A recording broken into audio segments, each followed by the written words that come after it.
Greetings, Corpse Clubbers, and welcome to a brand new episode of Corpse Club, the official podcast for DailyDead.com. My name is Heather Wixson, and for today's episode, I am joined by two very, very special guests as we celebrate the release of the brand new Grudge film. For today's episode, we have Nicolas Pesce here, who is the director and co-writer as well, or writer? Writer. And one of the co-stars and a legend in the genre, Miss Lin Shaye. Thank you guys so much for being here for this. I really appreciate it. Thank you. Thank you. Yeah. So, there's a weight that comes with taking on IP that obviously genre fans are familiar with. And I'm curious, coming up to this moment today, I'm sure there was nerves. Are you feeling a little less nervous now, or are there still nerves, Nick? No, still nerves. Okay. I mean, I think, the hardest thing these days is that,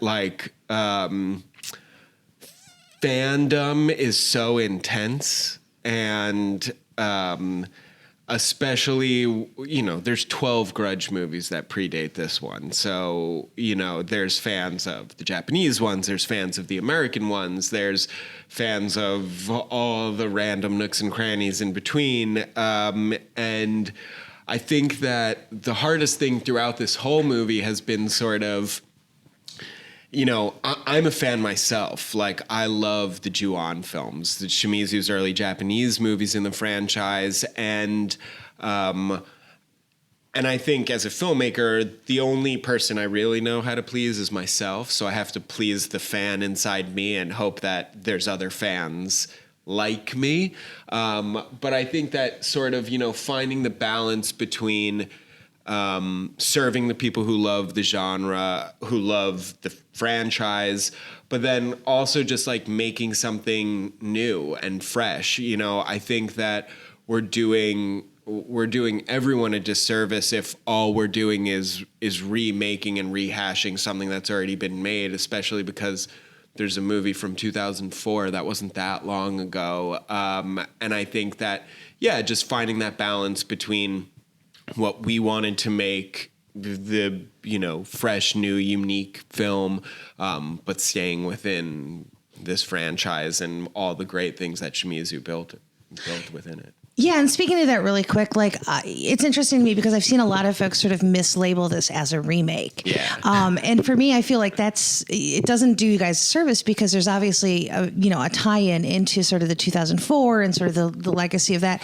Were you nervous at all, going into this that this might happen? Or I mean, obviously when you see the film, you get it, especially if you're a fan, but it's just weird to me that everybody's sort of calling this a remake when it so clearly isn't. Yeah, me too.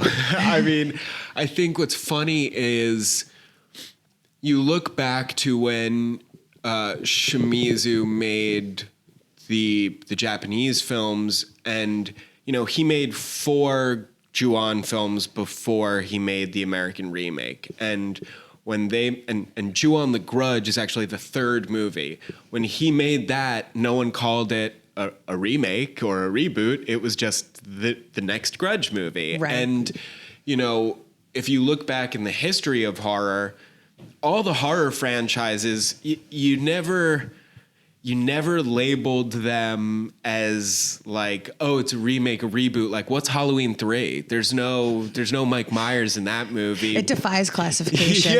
Yeah, And I think that it's hard now that audiences rely on a word to call the movie. To me, the Grudge franchise is an anthology. Every movie is a different set of characters, a different story, and that's how Shimizu set up the franchise. What we've done is make a new installment into that franchise. This is the next chapter of the Grudge. And, we used the pre-existing mythology as a springboard. We paid homage to moments of the old films, but this is a new story that's just expanding the canon. And I think that, looking for a single word, is it a remake? No. Is it a reboot? No. We jokingly call it a simulquill because it takes place at the same time as the 2004 film. But I think that,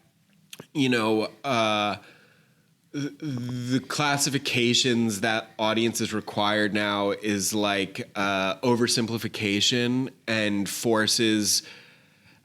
I think it forces people to think that the movie is something that it's not. You know, we haven't remade anything. You know, there's no characters that we've like turned into new people. It's just a new chapter of this mythology, and I think that. As you said, when you see it, it's painfully obvious that that's what we've done from the early moments of the film. But I think in terms of the marketing of it all, it's just a tricky thing to navigate for fans, especially when fandom is what it is today. Yeah, no, absolutely. And Lynn, I'm curious for you. I mean, you are no stranger to genre films, to, you know, mainstream films or things like that. What was sort of the initial hook coming into this? Because I feel like Faith is a very different character for you. I think it's the first time I've actually been scared of you. And I say that lovingly.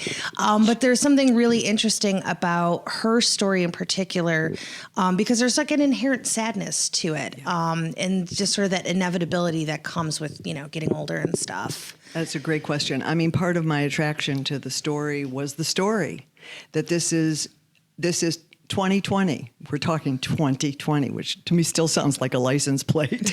But I'm waiting for Barbara Walters really? to walk in and be like, this is 2020. I mean, it's also a story about three women, and this is not just a scary movie. I call it a grown-up horror film because it's about bigger ideas than just being scared. It's about the deterioration of three women's lives through their maladies.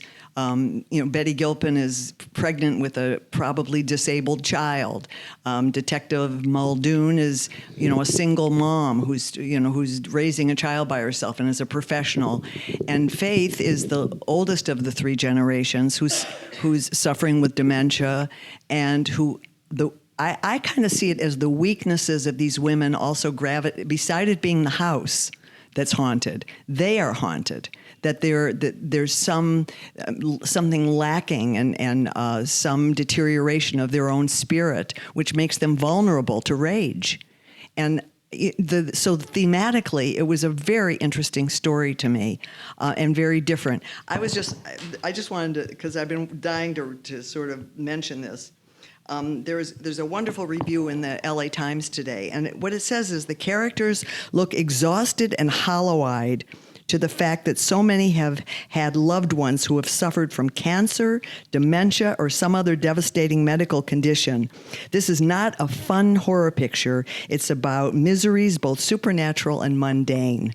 And I think that's a really beautiful, grown-up description of what this movie is also about, as well as the entertainment value. It's still got your scares. It's still got, you know, I think there's audiences will come with different expectations for this film.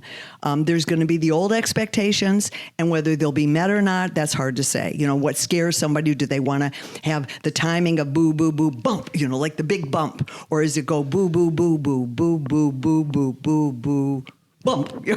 I mean, depending on the rhythm, you know, of the way the edit is, of how the story is told. But within all that, there's this very sophisticated story of these characters that exemplify how rage can deteriorate you, and sadness can deteriorate you and weaken you to a point where something else takes you down. That's what I think. Yeah, no, absolutely. And I think that's interesting you bringing that up, because I feel like there's some similarities in sort of those thematic elements versus something like in like the Eyes of My Mother, you know, where Kika's character is just consumed by, you know, sort of these emotions and this weight of everything around her. Nicholas, for you, I mean, was that conscientious in your eyes, you know, that you weren't making this typical, and I don't want to say popcorn horror movie because I feel like that's dismissive, but it wasn't just about the scares. Yeah, I mean, I think that I've always felt like horror for the longest time was the bastard stepchild genre. Like, people will say like, oh, I don't go see horror movies. And you don't say that about comedies. Like, you're not like, oh, I don't see comedies, sorry. And I think part of it is because for a long time, I think the genre was associated with slasher movies, and people are like, oh, we're going to go and see a bunch of teenagers run around topless and get killed, and that's not what I'm interested in. And I think what's been exciting about the past few years in this genre is that filmmakers are showing audiences that horror can do so much other stuff. You know, as Lin said, if you're going to see this movie because you love a roller coaster ride and you're waiting and you want to see a scare every 5 minutes, this isn't necessarily the movie for you. It's a much more thoughtful movie that uses the genre as a way to Trojan horse in stories that we couldn't otherwise tell at this scale. You know, like, as Lin said, if I was making a movie about a 70-year-old couple dealing with dementia, it would be a small indie Sundance movie. But here we're on thousands of screens, and part of that is just because it's a horror movie, you know? Horror in this world where like audiences aren't going to theaters as much anymore, action movies and horror movies have people turning out, and it's because I think that there's nothing like being scared in a room full of strangers. Scare, the big collective scare and collective fear. Everybody's afraid of something different, but it's basically all the same. Yeah. And to feel that in public and yet have your private feelings within public is very powerful. And I think that we as filmmakers are able to take advantage of what the genre provides audiences, but do more. You know, I'm not interested in making just the slasher where a bunch of teenagers run around a high school and get killed. You know, there are plenty of scares in this movie. I don't want to act like, you know, there aren't jump scares and stuff. There are, but the movie is doing a lot more than that, and it's asking a lot more of the audience, and that was something that was always important to me. And I think that, you know, we're doing the genre and the film a disservice if it's only about the scares. You know, an action movie that's only about the fight scenes is boring. A comedy that like you're just laughing, you know, nonstop, the jokes get less funny because you're tired of laughing.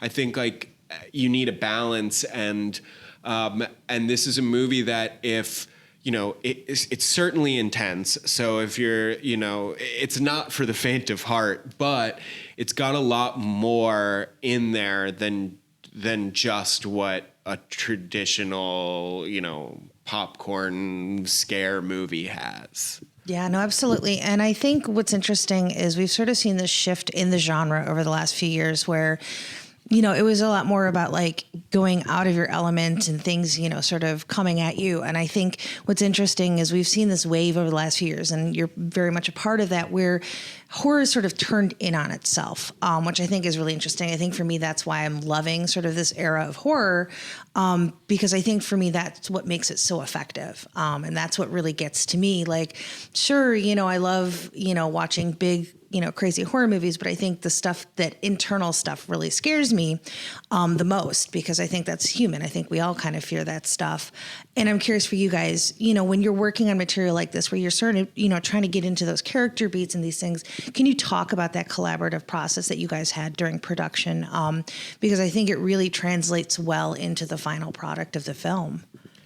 Yeah, I mean, I think first and foremost, we always approached this movie as a character-driven story. You know, it's all about the characters. I think that if you can get the audience to feel for these characters, when they're scared, the audience is scared. And, you know, because it's so character-driven, it's really up to the cast to bring them to life. And like I always say, my favorite moments with Lin were when it's like, all right, Lin, on this take, do whatever you want. And she did. And you know, like that's why you want great actors. You know, Lin came up with things that I never would have thought to do.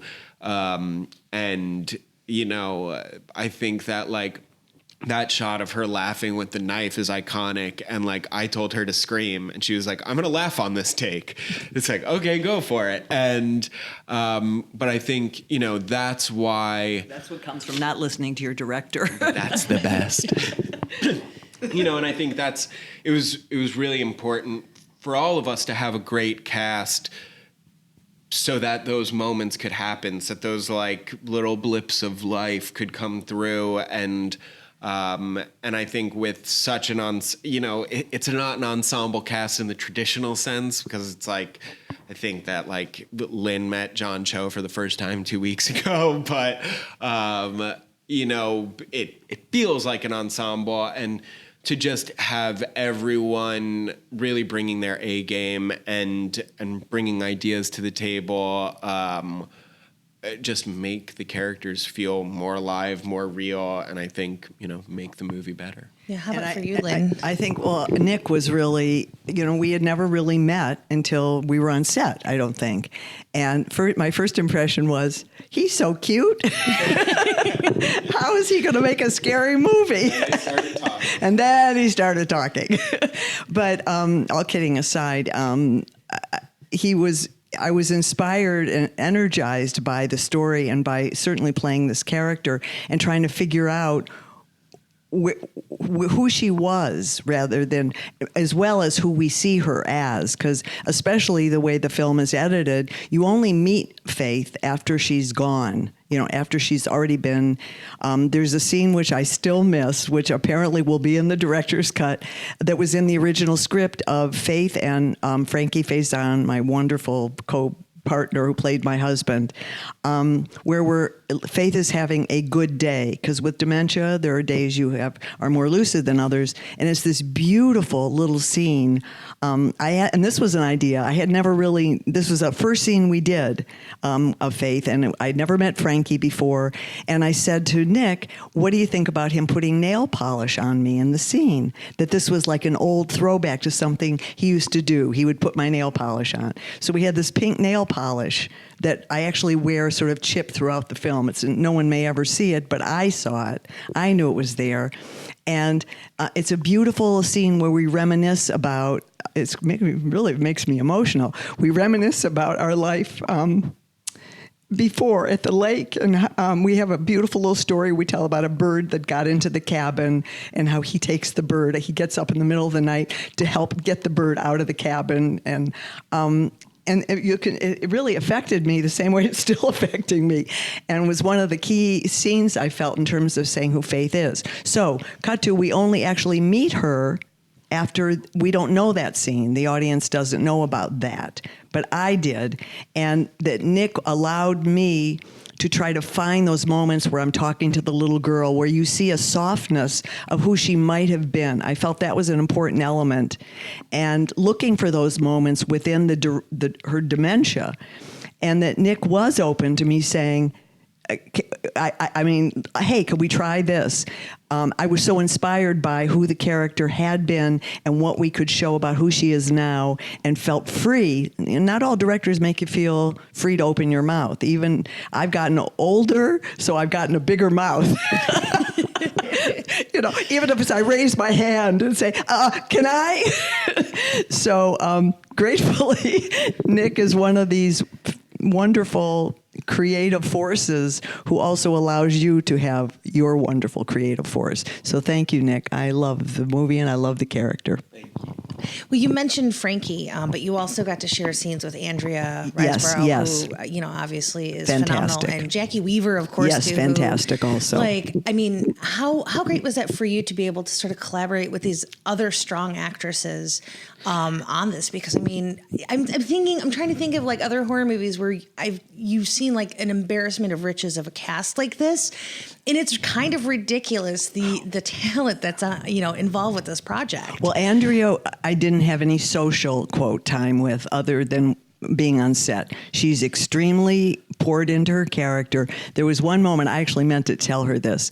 It's if I say something about the movie, is it going to scare? Yeah, there's a moment where she takes my hand, and we were supposed to show something that was for camera. Basically, it didn't, wasn't such a motivational moment for the character or anything. And I was so into the moment, I would grab her hand, and it was really her that made me turn my hand over. So she was totally poured into making the scene work. I loved working with her.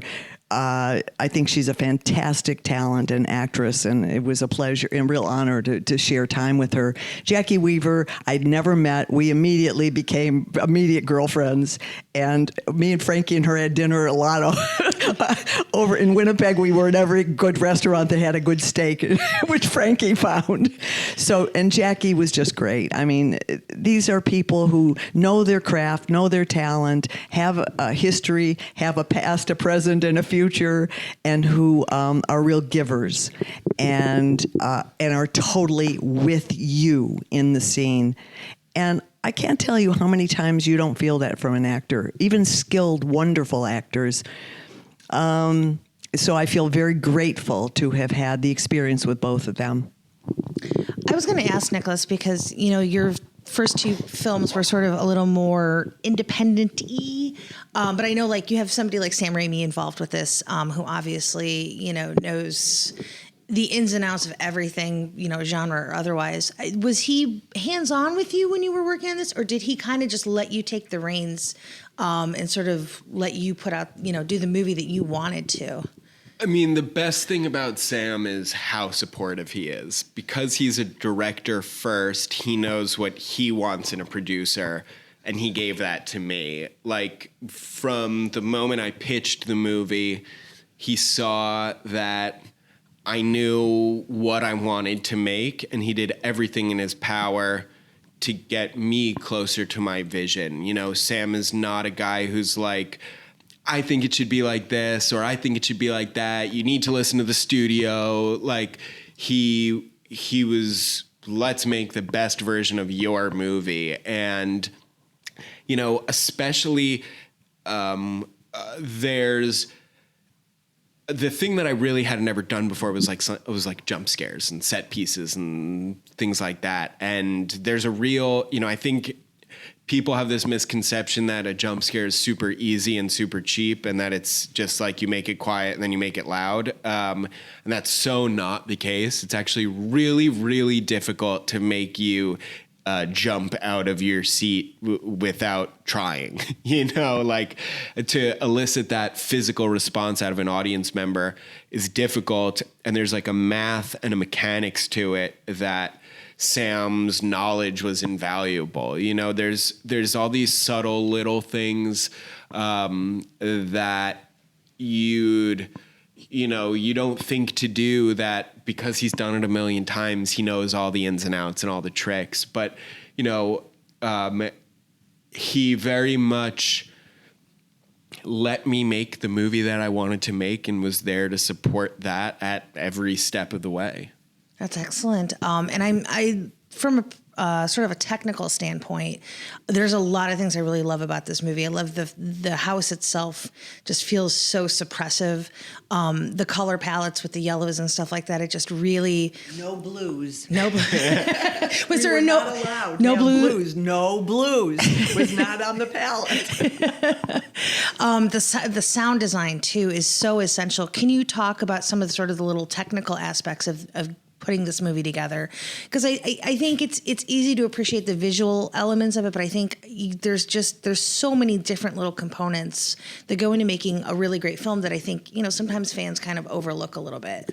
Yeah, I mean, I think that as a director, I really love style and atmosphere and tone, and I think that those are the things that I'm probably most drawn to. And, the visual side of it, we were very inspired by movies like Seven, a lot of The Game, a lot of the Fincher movies that are grounded in reality but have a grittiness to them. And I love the photographer Andre Serrano, who's probably most famous for Piss Christ, which is like he did this series of photos of religious idols, like statues and stuff, submerged in a tank of urine.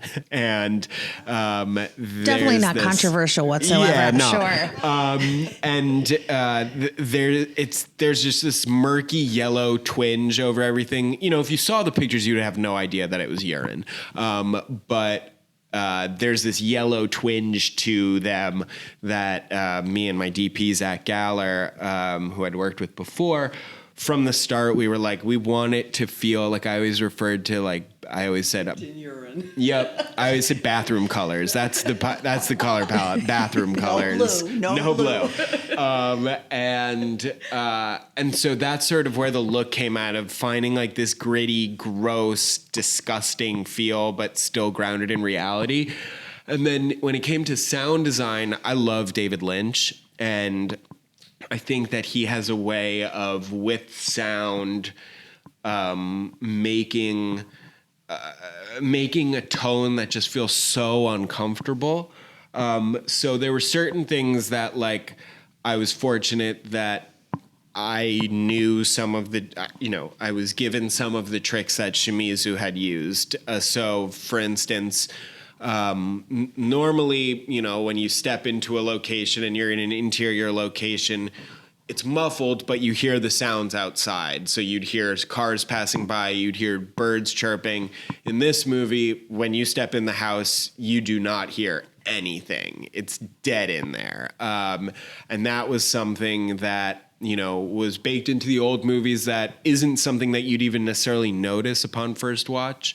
But then, our sound team, Brian Parker and Jeff Pitts, they brought so many awesome things to the movie. For instance, like, there's this scene, all I'll say is it's the finger chopping scene. And there's an earlier scene where you see Jackie Weaver's character chopping carrots. So when in the finger chopping scene, when it starts, you're seeing Lin chopping something, and you hear carrot, and you're literally hearing carrots. And slowly, as the camera gets physically closer, that sound morphs into fingers. And then there's moments like when Bill Sadler's character is coming out of the diner and he's afraid that he's going to see something in the parking lot. We literally lose all the sound. Like, the movie goes silent. And it's a thing that, is... It's almost counterintuitive. You think, like, traditionally you do the Hitchcock thing where you ride the strings up louder and louder and they're getting higher and higher and higher. And we did the exact opposite. We're literally sucking all the sound out. When Muldoon is walking through the precinct basement, there's not even any room tone. Like, normally what you would do is you have, the natural sounds of the character breathing and the footsteps and the clothes rustling. And then to make it sound real, you put in just the quiet sound of the room. We have no room tone, no clothing sounds. It's literally footsteps and breathing. And then the occasional shake of the gun. And a big thing that the sound guys brought to it was, how do we strip away as much as possible rather than loading it on? Let's strip away sound and really play with audience expectations. If when you hear things like the strings getting louder, it's a cue to the audience that something scary is about to happen. It's easy for the audience. They can sort of relax for a moment and be like, oh, okay, I know something scary is coming, so I have to brace myself, but I know it, so I'm more prepared for it. But if you get rid of all those cues, it becomes so much scarier. And even if you suspect that something might happen, we're very tuned into music, and you can very much tell when something is about to resolve or about to reach its climax, whether you know it obviously or it's just an instinctual thing. audiences and anyone who listens to music is very tuned into that sort of thing. So pulling out all those safety nets was really like, I think, a huge asset to this movie. And suddenly you're kind of left kind of breathless, I think. I mean, that's because you're expecting something to happen which doesn't happen, and there's a real you feel very unsettled about there's no follow through. And I think we all yearn for follow through in everything we do on some level. So I was very aware of the sound in the film. Yeah, no, it's definitely something Lack that of stuck. Sound in the film. Yeah, no, it definitely stuck out to me as well. And I know we have to kind of start to wrap things up, but I wanted to ask you guys, because I'm always a big believer in when you're doing something creatively or creative, that, you know, there's obviously part of you that you put into it and it lives in there forever. But I always feel like there's a part of it that comes with you once you're done. And maybe we'll start with you, Lin, but what is sort of the thing that you kind of brought into The Grudge, and what was it that sort of you took away from your experience of working on this film? That's a really hard question and a really good question. I think I don't really 100% know the answer. I feel like I came in, that on set, I was able to explore my ideas, which again, the door was opened by Nick, because I sort of initiated the knock on the door. Hello, you know, what if we try this? And when I saw that he was receptive, it initiated new things about the character that I never really thought about. Her deterioration when she's in that house. I mean, it was pretty graphic. I don't know how much the audience takes away, but I said, what if she eats her own poop because she has nothing to eat? And I mean, whether that reads or not on camera, whether the audience goes, oh my God, she's eating her own poop, it didn't matter because I had nothing. And I wanted to put that in my framework of how nothing I had. So hopefully that inspired some element of that depth of need from Jackie's character, from Andrea's character, from Muldoon, when she comes in. This is the first human I've seen in a long time, and I've deteriorated to that point. So those were all things that sort of were contributed by being given an opportunity to explore my own poop eating. If that isn't a clickbait title, I don't know what is. How Lin Shaye ate her own poop. Okay, I didn't really say that. But that'll get the horror fans in theaters. But I mean, I think it's by way of saying I went as deep into the dementia and the dissolution of humanity that this woman was experiencing. And I didn't know any of that until I got there and had the faith of my director, who inspired me to go as deep and far as I possibly could. What I took away from it was, I guess, hopefully my growing fearlessness, which I think I have. And it's the one thing I can honestly say I love about myself. I've stopped judging so much and dive in head first. And I don't even always know if I'm diving into cement or water. And I hope I never am diving into cement, but I hope I never lose that will to take the leap. And going as far as we did with Faith, hopefully will, pardon the pun, cement that thought that I will continue to take every chance I have and remain fearless in my work. Absolutely. How about for you, Nicholas? I mean, in terms of the parts of me that are in the movie, it's like I grew up in a town called Cross River. The movie takes place in Cross River. All the house address is 44 Rayburn. My best friend growing up lived on Rayburn Drive. So there's the superficial things, like every house address is one of my friends from growing up's address. All the names that you see everywhere are like all my friends from childhood. But it all the story in and of itself and the story of the Landers sort of was spawned from there was a very similar crime that happened in my town when I was in high school. And it was one of these things where it's like, they seem like the perfect family. And then one of the parents lost their mind. And how does this thing happen? And I think that, you know, I grew up in a small town outside of New York, and it's that thing of like, so many horror movies take place in like, you know, cabins in the woods and dilapidated these horror shows of houses. And I think something that was really affecting to me growing up was you can live in the most idyllic place in the world and still something horrible is happening behind that closed door. Just because that's a nice house and they've got a really happy seeming life doesn't mean that whatever's happening inside there isn't horrifying. And so, you know, to me, these stories of like, how did this happen? The guy seemed so normal. The woman seemed so normal. I would have never expected them to be a serial killer. You know, that sort of thing is so fascinating to me. And so when this particular crime happened in my town, it was just one of those things where it was just, it captivates the imagination. And this was sort of an opportunity to explore in a supernatural setting how those sorts of things do happen, and kind of show beyond the supernatural that like, no matter what your life looks like from the outside, horrible things could be happening to you.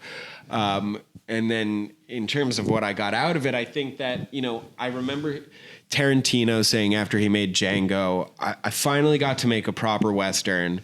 I learned so much about making Westerns. I'm an idiot if I don't go make another Western, and because I don't want to squander all this knowledge that I've learned.